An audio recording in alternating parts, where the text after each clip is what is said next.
Here we go, back again with another video. And yes, it's time to reflect on this season.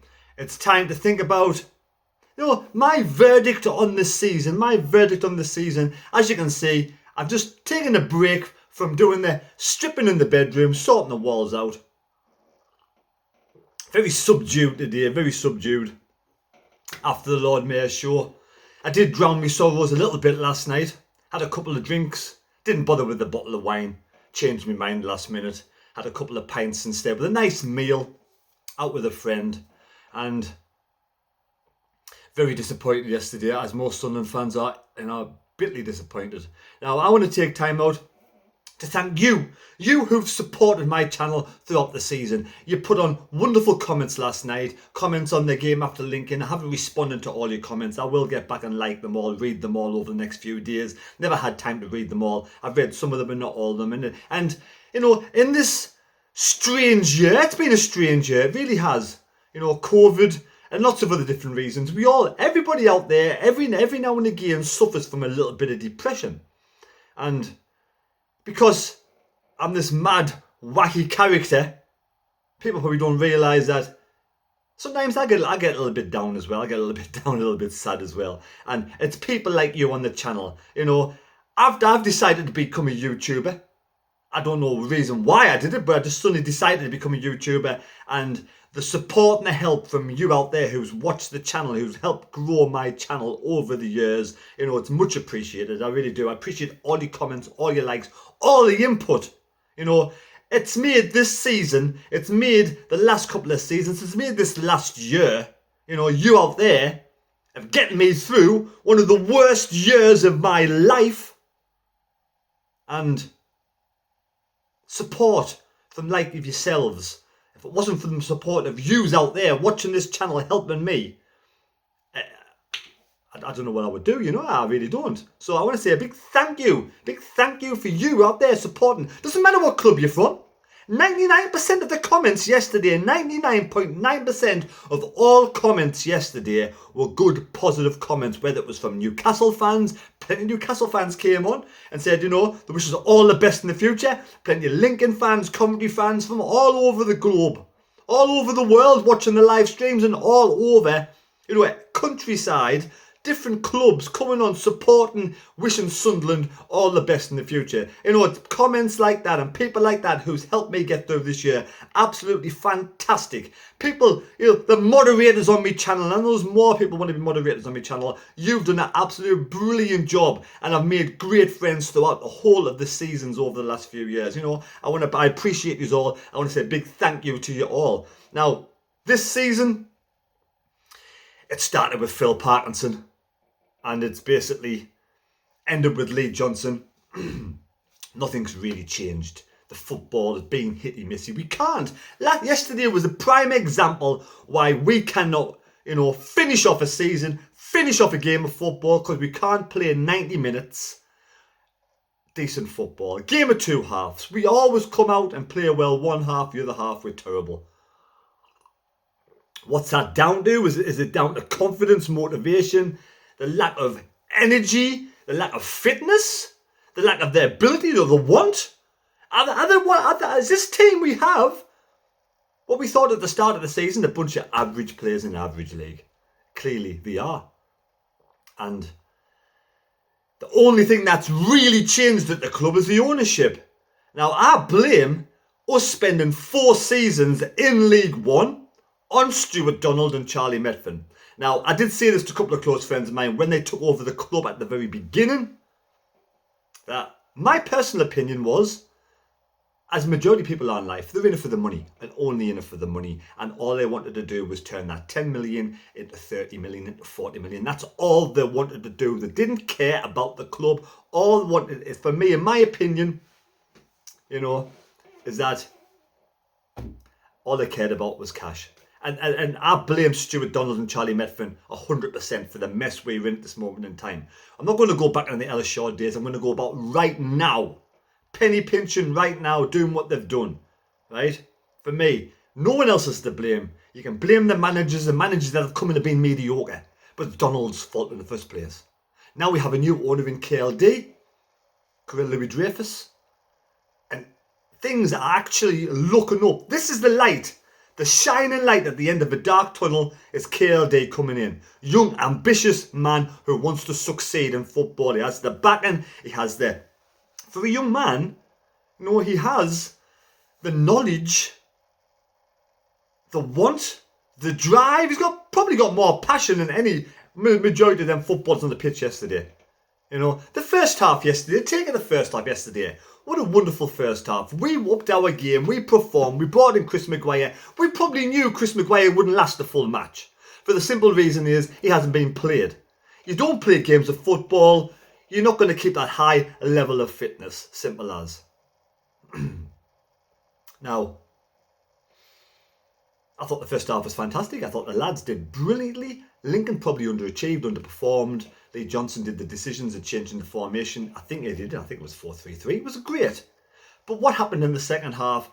It's the interviewer who interviewed Lee Johnson last night after the game said, the players give everything. The players give everything. Do you out there, you tell me, you Sunderland fans, you tell me, you watched the game, did our players yesterday give everything for the whole of the match? And if it's not possible because of fitness levels, the manager should understand and realise this and have a second plan with substitutions to come on as soon as the energy level drops. Change, bring on fresh players with fresh energy to do the same. Appleton did that. He brought on 2 subs at half time. We were under the cosh for the first 15 minutes. We knew there was a goal coming from Lincoln. I knew Lincoln were going to score. You knew Lincoln were going to score. The only person that didn't realise that was Lee Johnson, and he should have made the change before. Hindsight is a wonderful thing. Now, they didn't perform in that first 15 minutes. They sat back and they took it. That's acceptable. It's not acceptable. Simple as.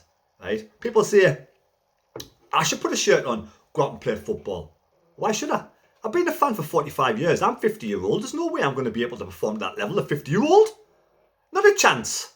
The 20-year-old lads, 25-year-old lads, 30-year-old lads running around on the pitch getting paid for what they do best, what they've done all of their life. That's what they get paid for. That's why we expect more from these players, because it's their profession.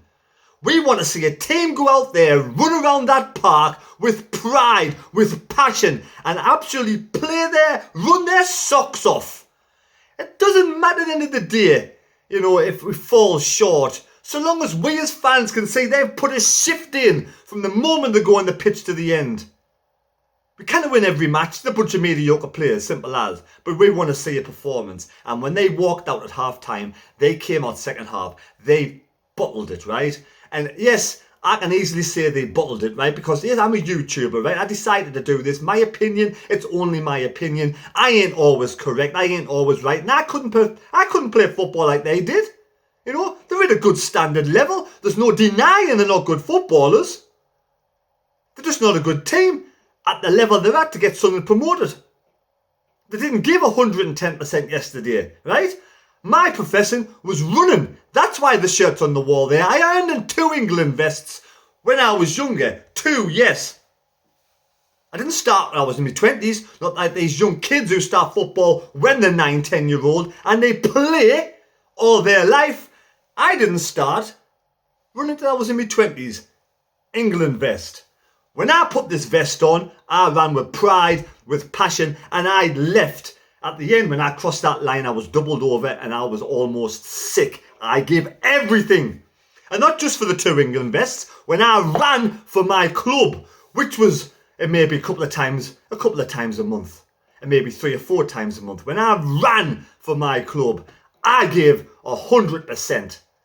I left everything out there for the team. If it was a relay, you would give everything, eyeballs out. You crossed that line, you were doubled over, you were absolutely ready to spew. Because you give everything. I literally, at one race, fell over a speed bump, done a somersault, blood down my legs, blood on my ankles, blood on my elbows. I picked myself up and I ran my socks off to the end. Then I collapsed and got medical help. When I ran the London Marathon, 4-man team. I was the fourth man. I was flying at 22 mile, hit the wall. I couldn't walk. I literally standing there. I could not. I didn't know where I was coming or going. Somebody in the crowd, give us a Mars bar, had a drink, and I thought, right, I'm the fourth man in the team. I've got to keep going for our team to win the gold medal. I got myself going again, hitting the wall in a marathon and trying to run through the wall, through the barrier, when you have nothing, your body has nothing left to give. I finished that marathon in 2 hours and 26 minutes. I collapsed after that line. I couldn't walk for 4 days. I couldn't run for a week. I give everything. That's giving everything to the cause. Not 45 minutes, not 60 minutes. Everything for 90 minutes. That's giving everything. And yesterday and this season, them players haven't given everything. So don't tell me that them players give everything this season, because they didn't. So whoever that interviewer was, what a load of bollocks. But at the end of the day, I do wish the players all the best in the future. They're human beings, you know. I don't hate anybody. I don't dislike anybody. As in football, in terms for Sunderland, in the bigger picture of things, they're not good enough. Now, KLD, if he decides to keep Lee Johnson next season, he will get my 110th support, because I won't, you know, when I'm out there supporting my team in that football ground, they get 110% effort from me. I will support them. I will never boo them off the park. I will never boo them in the football pitch. That's only my opinion. Everyone's different. Simple as. Just my opinion. And I wouldn't criticise anybody else for doing what they wanted to do. But like I said, they get my support. Now, if KLD decides to get rid of Lee Johnson, then I won't lose any sleep over it either. He wasn't the person I wanted to come in. I don't think he's the right person for the job. But he gets my support while he's the manager. Do I want him sacked? No. Right? No. If he gets sacked, then again, like I said, I will not lose any sleep over it. And I'll support KLD as the owner of the club to bring in the right person to do the right job and get this club back up into the championship. Players haven't been good enough this season. Simple as, it's been 2 games, every time 45 minutes good, 45 minutes bad. Here or there, hitty missy. Like I said, I'm just a YouTuber. I'm not a footballer. I decided to do YouTube just to air my opinions. My opinions only. My opinions are not always right, not always wrong. They're just my opinions. I'm not here to persuade what you think. I'm here for entertainment purposes to give my opinions. People seem to like what I do, so I'll continue doing it. But it's bloody difficult. It is bloody difficult. And I do have another channel called The Mad Mistakes World. I don't even know if I want to keep that going. I don't even know whether I just do different things on this channel. Do I keep going with this channel? I'm looking forward to the Euros. I'll probably do the playoff final. I'll probably do the Euros as well. You know? Players I want to keep this season. Like I said, Lee Burge made a good number 2 keeper. Get rid of Matthews. Keep all the under 23s. Why not? Why not? You know, Diamond signed a new contract. Probably keep Diamond, and hopefully he'll improve over the summer. I'm not saying I'm not saying he's any good. I'm not saying he's going to be able to be in the first team next season. I'm just saying he's already signed the contract. We may as well keep the bloke. Then we've got Chris Maguire. Now, Chris Maguire is one of those players that I think if he'd been playing more in the last few games, we wouldn't be in this situation we're in now. But that's up to Lee Johnson, whatever reason. He doesn't like the guy. He doesn't fit into this rotten system for me. But I mean, yesterday, first 45 minutes with him in the team, different side altogether. It wasn't all about Lee. It wasn't all about Chris Maguire. And the whole team performed well in the first 45 minutes yesterday. I'd keep McGeady, just for the simple fact that he loves Sunderland and he's still got the quality, the ability to do well next season. And I would probably keep Luke on 9 because I think in the right, he's not being given a fair crack of the whip. In the right position in the centre of midfield, he might be different and improve the side altogether. So, you know, I'd keep Ross Stewart. Looks like a good improving young lad. He looks, for me, head and shoulders better than Charlie Wyke. You know, Charlie Wyke's done brilliant this season with his head. He's got to do that spell. I think he's over it now. I don't think he'll ever find that form again, personally. Just my opinion. I think we're better off probably without Charlie Wyke in the side. Again, it's a game of opinions, and other people disagree with me. It's your opinion, and you know, I appreciate your opinion. But I think it's probably time for Charlie to go. and get somebody else in, another striker who can improve the side, maybe a striker from the Championship and come down, who's, it's okay saying we should keep these players, but it's the whole team that's let us down in the majority of this season. Max Power, for me, is not a captain, should never be captain of Sunderland. Again, it's just my opinion, but I wouldn't want him as captain of Sunderland. Ledbetter, brilliant bloke, Sunderland stalwart. Has he got another season in him? I don't know, but definitely as a coach, why not? We need lads like Sunderland, lads like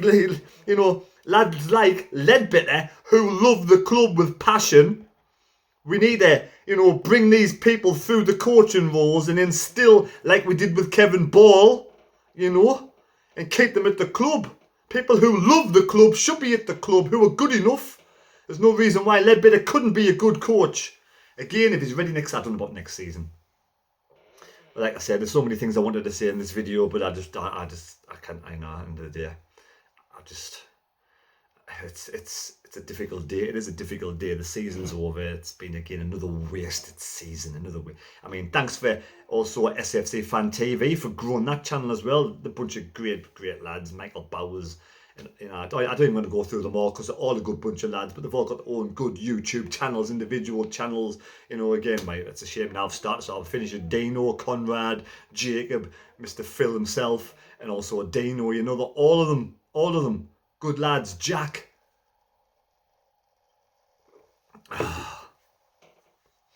We have to get promoted next season. We have to, and I do believe KLD will have the belief and the drive and the will and the ambition and the backing and the knowledge of people behind them, his family, his brother. These people are going to make this club so much better. And we have the fans back next season. The fans are magnificent yesterday. The fans were magnificent. Passions riding high. I don't always get it right after the game. When I come on, I have a rant. I have a bit of my heart rolls my head sometimes, and I might call them all bottlers yesterday. And they bottled the majority of the season. They did. But again, a lot of fans weren't happy yesterday, and they came out around some of the fans I've seen being interviewed. They were really, really passionate, and they wanted to see different players. And if this is right, if Tom Flanagan yesterday, again, allegedly, I don't know, if Tom Flanagan didn't give the fans a clap goodbye yesterday, then for me, he doesn't deserve to be in a Sunderland shirt ever again. He should be congratulating those fans who went yesterday, supported the team. He should be on there giving them a round of applause. If he didn't do that and walked off and just didn't bother to congratulate the fans, then for me, I don't want to see him in a shirt again. To be fair, probably the majority of our defenders are not good enough. We need a whole back line of defenders, right back, left back, centre backs. I'd probably keep Hume because, again, I think with the right, he might be all right. So, but and again, allegedly, Charlie Wyke's supposed to have told fans to fuck off outside the ground when he was going to his car park. I don't know what went on. I don't know whether he was provoked, but if he's a professional footballer going to his car, you need to just ignore what's going on, get in your car and just go. Simple as. Passions are riding high. You don't get involved, and you shouldn't be telling fans to fuck off who've paid good earned hard cash to come and watch you play, Charlie. You missed the City yesterday, Charlie. You missed 2 or 3. You scored a goal. And there was one more thing I wanted to say, but I can't remember what it was now. Yeah, but the fans all should have gotten a round of applause yesterday for what they did yesterday. Apparently, they were magnificent. They give 110% them fans. And next season, if we can fill out the stadium, a lot of the, when new regime, new players, the fans will get the oomph back and want to go back to the stadium. We get 20,000 odd fans plus there. Hopefully, we can go unbeaten throughout the whole season and finally get promoted next season. I'm going to love you and leave you there. I have been ranting on a bit. I'm not so much ranting, is it? It's been just chatting about different things. And like I said again, thank you very much for supporting this channel. And I hope you continue to support, because, it's what I like to do. I like to do YouTube. You may like to go and play darts. You may like to go and do the gardening, planting some fruit and veg, long walks, go to the beach, walk your dog. You may, collect stamps. Whatever you do in life, whatever your passion is, whatever you enjoy, enjoy it. I enjoy this, and I enjoy the support back. So if I don't comment on all of your comments, if I just give them all a like, You know, I've got loads of time. I've got to get this bloody wall. Let's say this wall here. Got to get it all stripped off and get this bedroom sorted out. Right, again, thanks. Take care. God bless me. God go with you. And hopefully we'll see you on SAFC Fan TV tonight at 7 o'clock. Take care. I'm going to do that live stream next week for the playoff final, hopefully. And I wish Elliot Embleton all the best. And I do want that lad back at this club. I want that lad back at this club for the simple reason he loves the club. Right, take care. See you later.